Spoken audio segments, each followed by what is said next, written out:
Welcome to the Buddhist Boot Camp podcast. Our intention is to awaken, enlighten, enrich, and inspire a simple and uncomplicated life. Discover the benefits of mindful living with your host, Timber Hawkeye.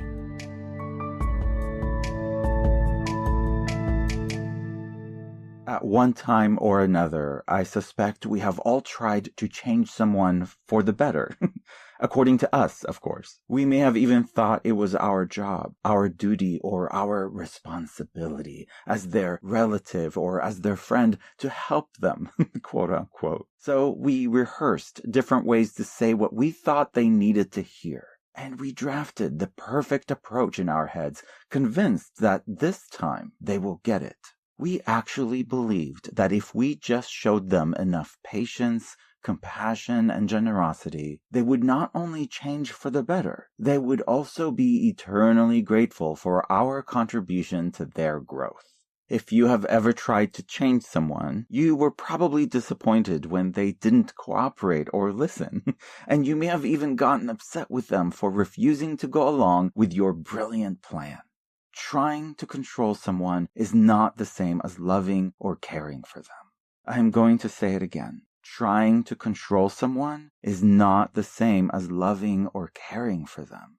Buddhism says that each of us is here on a unique journey shaped by karma. Modern psychology says that each of us is here shaped by patterns formed in early childhood, as well as nervous system responses wired and ingrained long before you showed up with your good intentions and carefully chosen words. In yoga, when you turn your head to look at someone else and judge them for being out of alignment, you yourself, with your turned head, are out of alignment. And in life, when your ego assumes responsibility for changing others, you abandon responsibility for yourself. And that's where resentment, burnout, and emotional exhaustion comes from.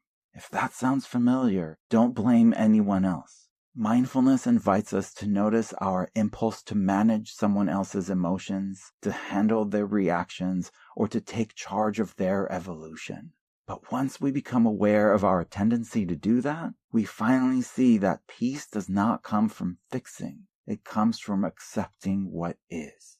To be clear, acceptance does not mean approval. It simply means recognizing what is within our control and gently releasing what is not. Again and again, with compassion for ourselves and for others. Sooner or later, we all understand that micromanaging people is not a path to peace, even if they are your grown kids, your parents, your spouses, or your best friends. The moment you expect your kindness to change someone, you turn your generosity into a transaction, and then you wait around for a return on your investment. But true compassion respects autonomy. It does not try to engineer outcomes. I'm going to repeat that as well. True compassion respects autonomy. It does not try to generate or engineer outcomes. At our monthly discussion circle about this topic, one of the first questions was from a woman who wanted to know if trying to get her husband to eat healthy because she loves him was trying to control him. The answer, of course, is a resounding yes. Many of us mistake control for love.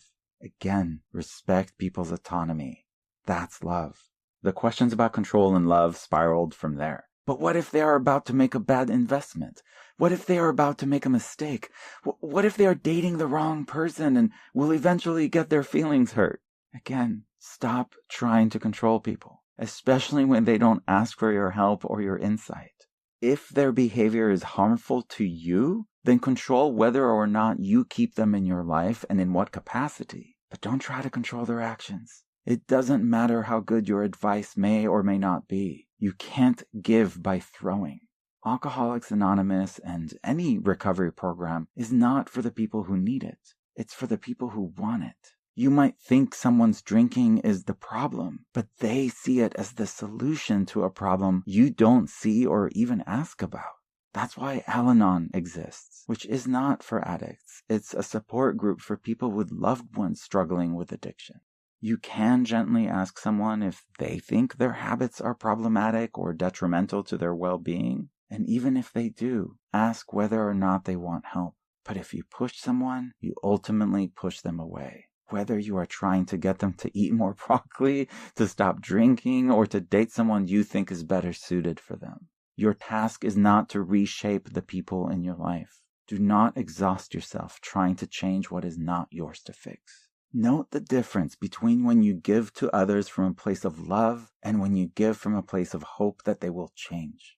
Again, trying to control someone is often mistaken by many as a way to convey that they love them. So don't be too hard on yourself for holding on too tightly. It is very common to mistake attachment and control for love, but they are very different. So tend to your own values and put down the weight that was never yours to carry. Buddhism does not merely honor everyone's path. It also respects each person's journey, their methods, and their pace. As various philosophical and spiritual teachers have said, once you truly awaken, you will have no interest in criticizing those who sleep. Your judgment will be replaced by compassion. So listen to this track as often as you need to, but here is the relief you didn't even know you needed. You can stop trying to fix other people. There's plenty of work that we all need to do on ourselves, starting with getting over this need to fix others bug that's been going around. Set a meditation timer for yourself for a few minutes and sit down with this information for a while. Trying to control someone is not the same as loving or caring for them, and true compassion respects autonomy. It does not try to engineer outcomes.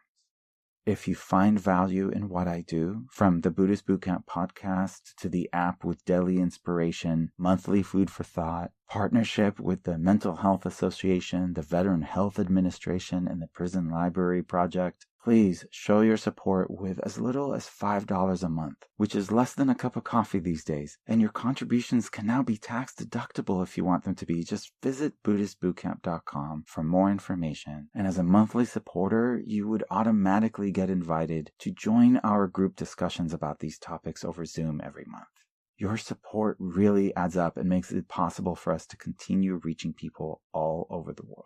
The intention is to awaken, enlighten, enrich, and inspire a simple and uncomplicated life, mindfully living at peace with the world both within and around us. It has just come to my attention that some people think there is an entire Buddhist Boot Camp team for marketing, app development, outreach, PR, technical support, audio or video engineers, moderation, and a social media group handling everything. But guys, it's just me doing my best. So please, show your support to keep this important work going and add peace to a world that desperately needs it, one generous and virtuous act at a time. I appreciate you. Timber Hawkeye is the best-selling author of Buddhist Boot Camp, Faithfully Religionless, and The Opposite of Namaste. For additional information, please visit BuddhistBootCamp.com, where you can order autographed books to support the Prison Library Project, watch Timber's inspiring TED Talk, and join our monthly mailing list. We hope you have enjoyed this episode and invite you to subscribe for more thought-provoking discussions. Thank you for being a soldier of peace in the army of love.